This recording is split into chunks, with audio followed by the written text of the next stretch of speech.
तो इस मूवी के स्टार्टिंग सीन में काफी घने जंगल को दिखाया जाता है, जहाँ कुछ वर्कर्स पेड़ों को काट रहे होते हैं। दरअसल ये सभी जंगल के साउथ वाले हिस्से को साफ कर रहे थे। दिन में तो सब कुछ नॉर्मल दिखाई देता है, लेकिन जैसे ही शाम हुआ तो इनमें से इनका एक साथी अचानक काफी अजीबोगरीब तरीके से गायब हो जाता है। यहाँ का सुपरवाइजर इन लोगों के हेड से बात करने की कोशिश तो करता है, लेकिन उधर से कोई रिस्पॉन्स नहीं आता। इसीलिए वो अकेले ही जंगल में बिना सोचे समझे चला गया, जो कि उसकी यह कदम उठाना उसके लिए बहुत ही बड़ी गलती साबित होने वाली थी। कि तभी कुछ ही देर के बाद यहाँ पर एक काफी खतरनाक क्रिएचर आ जाता है और उस पर जोर से अटैक करके उसके चीथड़े ही नोच लेता है, उसे मार देता है। उसके बाद सीन शिफ्ट होकर इस जंगल से कुछ दूर ही जगह पर गई, जहाँ हमें इस टाउन के शेरिफ पॉल को दिखाया गया, जो कि इस कहानी का मेन कैरेक्टर भी रहने वाला है। अभी हम देखते हैं कि पॉल एक पार्क में काफी खामोशी के साथ अकेला बैठा हुआ था। उसी टाइम पर हम कुछ घोड़ों के ओनर एक आदमी को देखते हैं, जिसके पास 13 घोड़े मौजूद थे, लेकिन इस टाइम वहाँ पर सिर्फ अभी 12 ही थे। एक घोड़ा पता नहीं कैसे गायब हो चुका था। अपने उस गायब हुए घोड़े को ढूंढने के लिए वो आदमी पॉल के साथ उसका साथी, जो कि वो भी डिटेक्टिव था, उनकी मदद लेने की कोशिश करता है। पता चला कि पॉल के इस साथी का नाम डोनी था। इन्वेस्टिगेशन के दौरान ये दोनों अंदाजा लगाने लग गए कि शायद घोड़ा गेट खुला हुआ देखकर कहीं भाग गया होगा, इसीलिए वो इस केस को हल्के में लेते हुए यहाँ से निकल पड़ते हैं। पॉल यहाँ से सीधा अपने बेटे के पास जाता है। पता चला कि पॉल की वाइफ किसी वजह से उससे अलग होकर अपने मॉम के घर रहा करती है। पॉल अपने बेटे को घर ले जाकर अपने लिए खाना बनाने लगता है। इसी बीच उसका बेटा पॉल से बड़ी ही मासूमियत से पूछने लग गया कि डैड मॉम आपके साथ कब रहेंगी। अपने बेटे की ऐसी बात सुनकर पॉल काफी उदासी से कहने लगा कि अभी हम दोनों में कुछ वक्त लग सकता है। यहाँ पर ये दोनों अभी इसी मुद्दे पर बातचीत कर ही रहे थे कि तभी पॉल को अपने ही घर में किसी के होने की आहट महसूस होती है। पॉल जब बाहर निकलकर चेक करने गया तो वहाँ कोई भी नजर नहीं आता। यह देखने के बाद वो बेफिक्र होकर अपने बेटे को सुला लेता है और खुद भी सोने के लिए चला गया। अगली सुबह जब डोनी पॉल के घर आने लगा तो उसने देखा कि पॉल के घर के बाहर किसी जानवर के पैरों के निशान बने हुए हैं। यह देखकर पॉल को भी काफी कंफ्यूजन होती है। जब दोनों उन पैरों के निशानों का पीछा करते हैं तो उन्हें पता चला कि वो निशान तो पूरे रोड पर बने हुए थे और सीधा जंगल की तरफ जा रहे थे। ये दोनों जब जंगल की तरफ चेक करने के लिए गए तो उन्हें वहाँ भी कुछ अजीबो गरीब तरह के निशान मिलते हैं। जब रहा नहीं गया तब पॉल इसी बात को लेकर फॉरेस्ट डिपार्टमेंट से पूछने लग गया, यानी जो जंगल की निगरानी करते हैं फॉरेस्ट डिपार्टमेंट के लोग, उससे बताते हैं कि ना तो वो लोग इस जानवर के बारे में कुछ जानते हैं और ना ही इस बारे में उन्होंने कभी कुछ सुना हुआ है। यहाँ पर वो अजीब तरह से दिखने वाली पैरों की निशान एक मिस्ट्री बन जाती है, जिसका कोई हल और वजह नहीं मिल रहा था, जिसकी वजह से पॉल के टाउन के लोग अब काफी डरने लग गए थे। पॉल भी इस जानवर के बारे में जानने के लिए काफी जोर लगा देता है, मगर उसके हाथ कुछ नहीं लगता। आखिर में वो टाउन वालों को यह कहकर उनका डर खत्म कर देता है कि यह सिर्फ एक मजाक था। इसके बाद हम देखते हैं कि पॉल चर्च के फादर से बात कर रहा होता है। फादर इसे बताते हैं कि मेरा डॉग अचानक कहीं गायब हो गया है, यानी यहाँ भी दूसरे किसी जानवर के लापता होने की खबर थी, इसीलिए फादर उसके गायब होने की रिपोर्ट लिखवाते हैं। दूसरी तरफ हम डोनी को देखते हैं, जो इस टाइम पॉल के कैबिन में था। डोनी यहीं पर पॉल के ड्रॉ से एक बच्चे की फोटो निकालता है और उसे बहुत ही गौर से देखने लग जाता है। दरअसल ये बच्चा पॉल का ही था, जिस बारे में उसने डोनी को कभी नहीं बताया था। इधर जब पॉल स्टोर से सामान खरीदने जाता है तो स्टोर का ओनर पॉल से उसी अजीब से जानवर के बारे में सवाल करने लग गई। तभी दूसरा स्टोर का वर्कर बीच में बोल पड़ता है कि उसके दादाजी ने बताया हुआ था कि इस जंगल में कुछ तो खौफनाक है, जिससे हमें खतरा हो सकता है। लेकिन पॉल को उसकी किसी भी बात पर यकीन नहीं हो रहा था। उसने यह भी कहा कि आप लोग कैसे पुलिस वाले हो कि अभी तक उस जानवर को पकड़ नहीं पाए। यहाँ तक कि ये आदमी पॉल को बहुत सी बातें सुनाता है। उसकी बातों से पॉल खुद काफी गुस्से में आ गया। पॉल भी उससे खरी खोटी सुनाकर वहाँ से निकल जाता है। बाहर पॉल का एक शिकारी से मुलाकात होती है। वो बताते हैं कि पहले इस जंगल में बहुत ही ज्यादा तादाद के साथ हिरण रहा करते थे, लेकिन अब दूर दूर तक कहीं पर भी एक भी हिरण नजर नहीं आते। ऐसा लगता है कि जैसे सारे हिरण कहीं गायब हो चुके हैं। न सिर्फ हिरण ही बल्कि जंगल के सारे जानवर भी गायब हो चुके थे। शिकारी की बात सुनकर पॉल को कुछ ठीक नहीं लगता और वो अपने बेटे को लेने के लिए अपने वाइफ के घर चला गया। उसकी वाइफ पॉल को बताती है कि जब मैं और हमारा बेटा पार्क में गए तो वहाँ के सारे बच्चे यही बात कह रहे थे कि डीमन मॉन्स्टर आ गया है और वो रात वाला पैरों के निशान भी उसी के हैं। इस बात से पॉल के अंदर का डर साफ साफ दिखाई देने लग गई थी। यहाँ इन दोनों के बातों से हमें यह भी पता चला कि वो लगभग 6 महीने पहले ही अलग हो गए थे और इसके पीछे वजह भी बहुत बड़ी थी। इनकी बात जैसे ही पूरी हुई उसकी वाइफ अपने बेटे को पॉल के साथ भेज देती है। जब ये दोनों बाप बेटे रास्ते में थे तो अचानक इनके कार के सामने एक अजीब खतरनाक सा जानवर आ जाता है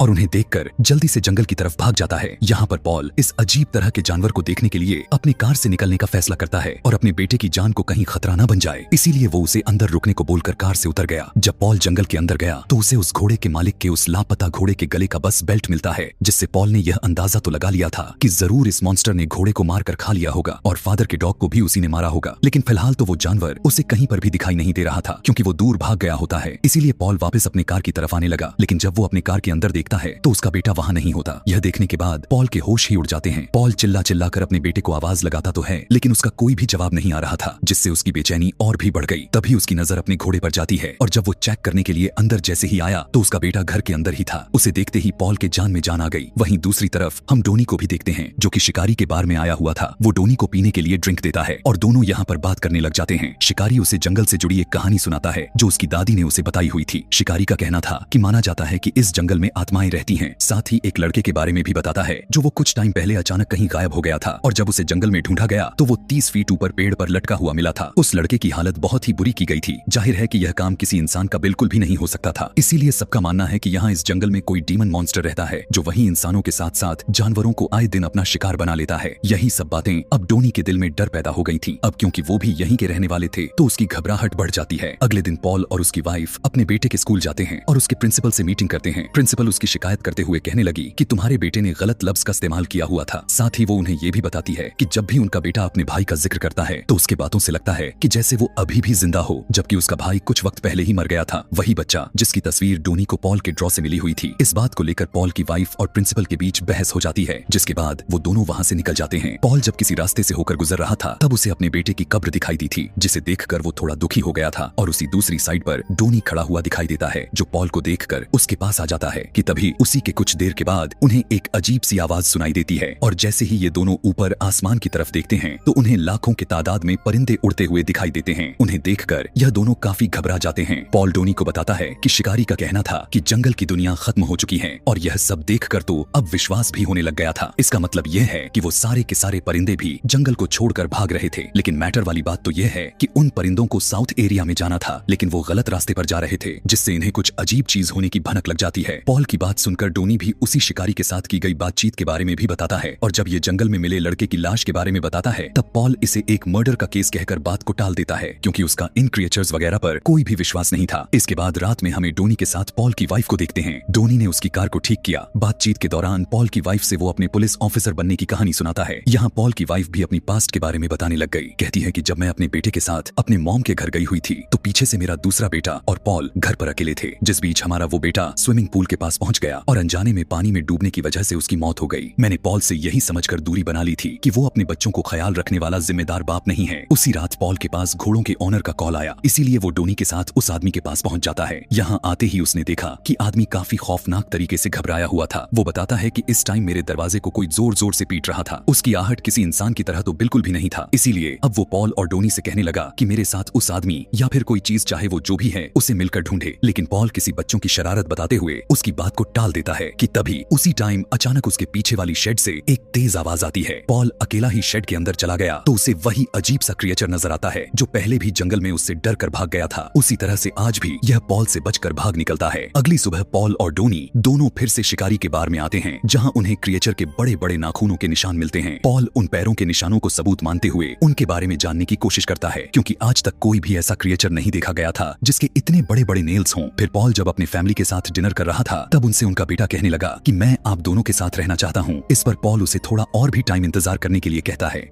आधी रात में जब पॉल अपने घर के लिए अपने कार से जा रहा था तो उसे रास्ते में एक मरा हुआ हिरण नजर आया। पॉल गाड़ी से उतरकर जब उसे चेक कर रहा था तो तभी उसे एक खतरनाक सा क्रिएचर आकर उस पर अटैक कर देता है, जिससे वो नीचे गिर गया। जबकि उसकी किस्मत अच्छी थी कि उसे चोट नहीं लगती और वो जल्दी से अपने गाड़ी में बैठकर घर आ जाता है। अगले दिन हमें पॉल और डोनी को फिर से बार में एक साथ देखते हैं। पॉल डोनी को भी कल रात हुए हादसे के बारे में बताता है। उसका कहना था कि पहले क्रिएचर सिर्फ एक कहानी की तरह लगती थी, लेकिन जब उस पर अटैक हुआ तो उसे अब क्रिएचर के मौजूदगी का एहसास हो गया है कि हाँ, वो सच में होते हैं। यहाँ इसी बार में उनकी मुलाकात स्टोर के वर्कर से हुआ, जो इन्हें बुजदिल कहकर फिर से चिढ़ाने लग जाता है। अगली मॉर्निंग में 3 शिकारी जंगल में जाते हैं ताकि जानवरों को अपना शिकार बना सकें। ये तीनों शख्स इस बात से पूरी तरह से अनजान थे कि क्रिएचर्स उन पर घात लगाए हुए हैं और जैसे ही उन्हें मौका मिला तो वो उन तीनों पर एक एक करके हमला करने लग गया। कुछ देर के बाद जब पॉल जंगल के रास्ते से होता हुआ गुजर रहा था तो अचानक उसे अपने बेटे की याद आने लग जाती है। वो अजीब तरह के बर्ताव करते हुए अपने बेटे को आवाज लगाने लग जाता है। पॉल की आवाज सुनकर एक शिकारी पास आ गया जो काफी जख्मी था। पॉल उसकी की मदद के लिए अपने साथ लेकर जाता है और उससे पूछताछ करने लग गया। शिकारी के साथ जो जंगल में हुआ उन्हें सब कुछ बता देता है। यह सुनकर पॉल को भी समझ आ गई थी कि जंगल काफी खतरनाक बन चुका है और जो भी क्रिएचर है वो वहाँ पर बहुत ही चालाक के साथ साथ खतरनाक भी है। इतने ही शिकारी का जो साथी थे पॉल को कॉल करके जल्दी से जंगल में आने को कहा। पॉल जब जंगल में गया तो देखता है कि पेड़ पर उन 2 बाकी शिकारियों की लाशें लटक रही हैं जिन्हें बहुत ही बेरहमी से मारा गया था। यह देखकर पॉल सभी को जंगल से निकलने का ऑर्डर दे देता है और खुद फॉरेस्ट डिपार्टमेंट की टीम को यहाँ पहुंचने को कहता है। शाम का मौसम ठंड में बदल गया जिसकी वजह से सभी लोग अपने अपने घरों में ही रह जाते हैं और अब पूरा का पूरा टाउन ही सुनसान हो जाता है। डोनी जब पॉल से मिलने के लिए उसके घर आया तो पॉल उसे एक रिपोर्ट दिखाता है और बताने लगा कि एक टीम गायब हो गई है। दरअसल ये वही लकड़ी काटने वाले लोग थे जिन्हें इस कहानी के शुरुआत में दिखाया गया था। पॉल के मुताबिक जंगल साफ करने की वजह से क्रिएचर्स वहाँ से आजाद हो चुके हैं कि तभी यहाँ पर स्टोर वाला लड़का पॉल के घर पर आकर उसे एक वीडियो दिखाता है जिसमें एक क्रिएचर भागता हुआ और अचानक से गायब होता हुआ साफ दिख रहा था। सभी के चले जाने के बाद पॉल को अपने बेटे के चीखने की आवाज सुनाई दे पड़ती है क्योंकि क्रिएचर अब उनके घर में घुस गया था जो कि बहुत ही डरावना था। पॉल जल्दी से अपने बेटे को लेकर बाथरूम में लॉक्ड हो जाता है और जल्दी से डोनी को मदद के लिए बुलाता है। बहुत ही जल्द वो भी यहाँ पहुंच गया था। डोनी क्रिएचर को पकड़ने की बहुत ही कोशिश करता है लेकिन उसकी कोशिशें नाकाम रह गई थीं। अब क्योंकि टाउन के लोगों की जान का खतरा था इसीलिए पॉल और डोनी टाउन हॉल के सभी लोगों को सुरक्षित रखने के लिए उन्हें चर्च में लेकर जाते हैं। लेकिन अब बहुत सारे क्रिएचर्स चर्च के बाहर मंडरा रहे थे जो कि काफी बुरी तरह से दहाड़ने लग गए थे। जल्दी से पॉल सभी को बेसमेंट में भेज देता है और खुद डोनी के साथ मिलकर क्रिएचर का सामना करने जाता है। इसी बीच एक क्रिएचर डोनी को जख्मी कर देता है लेकिन उसने भी क्रिएचर के कंधे पर गोली मारते हुए उस इंजर्ड कर दिया था। लेकिन इससे पहले कि वो क्रिएचर डोनी की जान ले पाता ठीक वक्त पर पॉल आकर उसे शूट करके मार देता है। कुछ देर के बाद सभी लोग बेसमेंट से बाहर निकल आते हैं। वो बहुत खुश थे क्योंकि उन्हें लग रहा था कि खतरा अब पूरी तरह से टल चुका है। लेकिन यहाँ पर पॉल और डोनी बहुत बड़े खतरे और चौंका के रख देने वाले चीज को नोटिस करते हैं कि काफी तेजी के साथ उस क्रिएचर की जख्म अपने आप ही ठीक हुए जा रहे हैं, जिससे जाहिर है वो दोबारा से ठीक होकर एक बार फिर से जिंदा हो जाएगा। जिससे यहाँ पर यह तो कंफर्म हो गया कि ये कोई आम क्रिएचर तो नहीं बल्कि कोई डेमन क्रिएचर ही है जिसके अंदर कोई भयानक शैतानी आत्मा समाई हुई है और इसी जैसे ना जाने कितने क्रिएचर्स जंगल में भरे पड़े हैं। अब डरने वाली बात सिर्फ चर्च के अंदर तक ही नहीं था बल्कि बाहर भी आ चुका था क्योंकि वो सारे खौफनाक मॉन्स्टर क्रिएचर्स चर्च को चारों तरफ से घेर लेते हैं जिससे इनकी तबाही यहाँ साफ साफ नजर आ रही थी क्योंकि अब वो पूरी दुनिया को तहस नहस करके रख देंगे। अब जानवरों के साथ साथ इंसानों को भी नहीं छोड़ने वाले। और इसी भयानक सीन को दिखाते हुए यह कहानी भी यहीं पर खत्म हो जाती है। ऐसे ही और भी मूवी एक्सप्लेनेशन वीडियोस देखने के लिए कमेंट में नेक्स्ट लिखना ना भूलें। Thanks for watching.